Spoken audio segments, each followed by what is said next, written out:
And we can see here, here's our second attempt. Pretty much the same, it failed. Here's our user. Now in this case, this is a valid username. So, same source, same telnet, blah, blah, blah. But this bit shows you that it's a bad password.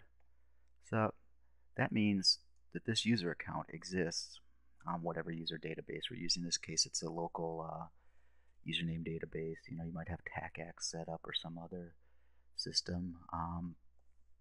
But it tells you that the reason that it failed was bad password. So again, this is great for troubleshooting. The NOC may have the username Cisco Jim, but they've got a wrong password, or what's usually going to happen is they're going to say, it's your router. You configured it wrong, or something's fucked up on your router.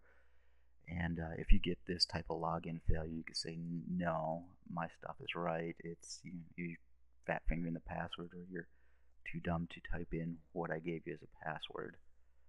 And then finally, because we specified successful logins to be logged as well, you can see that this is a successful login. Not a lot to add here, same stuff, just successful. And just to make this clear, most of the time you're not going to see this on the console. We just happen to have an open console connection up, so we were seeing all the logging as it came in. You might not have your logs sent to the console. And if you hit this after, if we weren't logged in while this was happening, this wouldn't show. So, we had this in the log. So show log will show you all the same information. And that's generally where you're going to find it. Or if you've got this pushed out to a logging server someplace, you'll see it there. Okay, let me clear a little space here. And now let's see what our login command is showing. Same type of stuff. We're still in normal mode, so we're good to go. Because I yapped for so long, the window has obviously turned over, and it's on a new window. If we'd seen this earlier, we would have seen that the login failures would be 2. But it has shown, it is showing that there's 2 login failures. And that's going to be since the router booted up last. I don't know that there's a way to clear this. I haven't seen anything. I don't think there is, other than a reboot, but I could be wrong on that. And now let's check one other. With show login, there's one additional parameter you can specify, and that's failures. And I really like this one because it'll show you, well, let me show you what it shows you. It shows you detailed information about the last 50 failures. So you might be viewing this days later, or you have some other stuff that is filling up your log, which, that happens. Somebody might have a debug on, or you might have some other, logging that's filling up, and it just pushes out your log to where you don't see this. This is pretty cool because this will keep this for the last 50 failures. And again, this is going to keep this information from the time that the router is brought online again via reload or reboot. And it gives you the user, the source, what they were trying to get in with, how many times they failed, and then when they failed. The only information this doesn't give you that the log would give you is why they failed.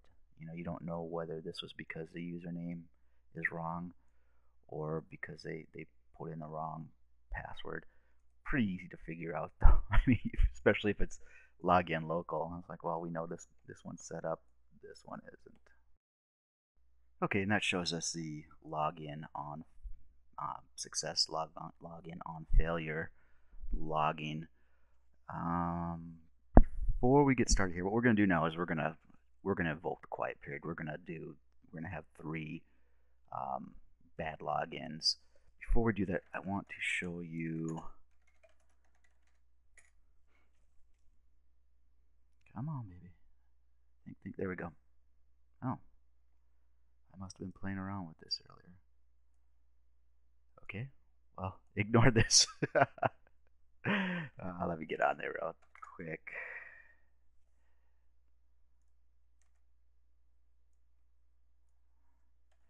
Not even using the damn auxiliary.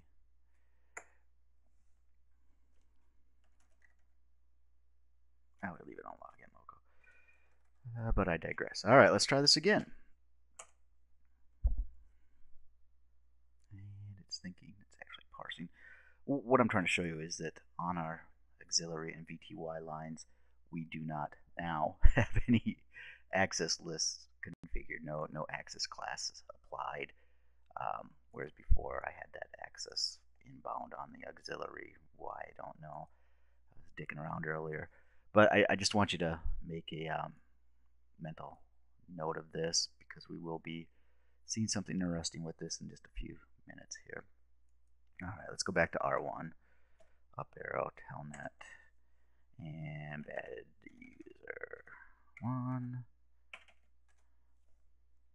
So we're just generating fake logins. And unfortunately, with that delay of 5, we're going to have a little bit of time to think about what we're doing. Bad user 2. Tick tock, tick tock, tick tock, tick. And can you guess what this one's going to be? Bad user 3.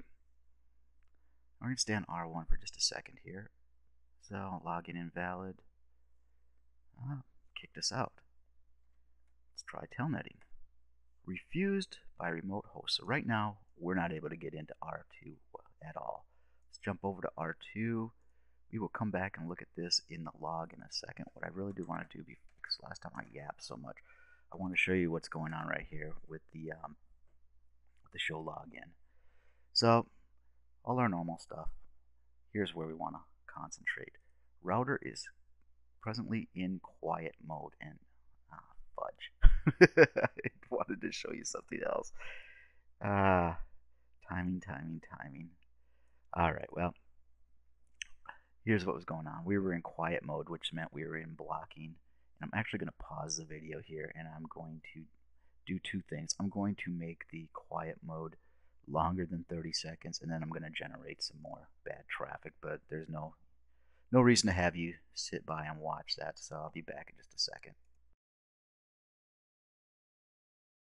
Okay, and I'm back, and I actually did a number of things here. I went ahead and cleared the log. I changed the login, or I'm sorry, the quiet mode from 30 seconds to 60 seconds, and then I sent 3 more bad attempts. Plus, after that, I sent 6 just regular attempts to telnet into the device. So yeah, see, we're out of quiet mode already, but I've captured what I need here. First, the show login, and all your normal stuff's on here. So this is what you want to look for. It's router is currently in quiet, currently, same thing, in quiet mode, and that's the mode that the router goes into when it has detected an attack based on the parameters that you've established for the login block4 command. And it's saying right here that it's going to be in this mode for another 44 seconds because we have this set to 60 seconds now. Denying logins from all sources, and that is exactly what it means. It's denying logins from all sources, with the exception of the console line. So did a show run, and this was during the you see quiet mode went off. This is during quiet mode. I did a show run with the section for your lines, and you could see that the auxiliary line and the VTY line both have this access list applied inbound. So this is our good friend SL underbar def underbar ACL. This is the access list that iOS creates once you configure that block4 command, and it has applied this inbound on your auxiliary and your VTY lines. So right now, or rather when the quiet period was enabled, it's blocking anything that is telnet, HTTP, or SSH. And this line, don't know why this is in there. This is just poor ACL writing. I mean, you're never going to permit this traffic if you've already explicitly denied it. I don't know why that's there. Cisco might have a reason.